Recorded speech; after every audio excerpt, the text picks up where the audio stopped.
I'm Jules and thanks for joining me on Draw Dogs 2 Ways.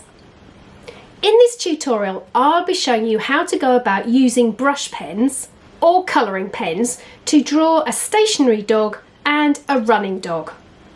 This is a great way to get started on drawing our canine friends, and it'll give you plenty of confidence to go on and draw other dogs of your choice. Of course, you don't have to use brush pens or colouring pens, particularly if you are currently in lockdown. Just use whatever you've got hanging around your house.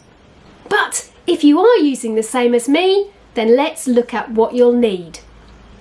Marker pad paper, a pencil, eraser and pencil sharpener, Sakura Pigma brush pen size FB, Tombow dual brush pen in black, Crayola Super Tips, Sakura Jelly Roll pen in size 08, and a Tombow blend brush.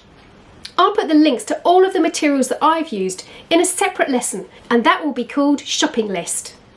Let's hop into the tutorial.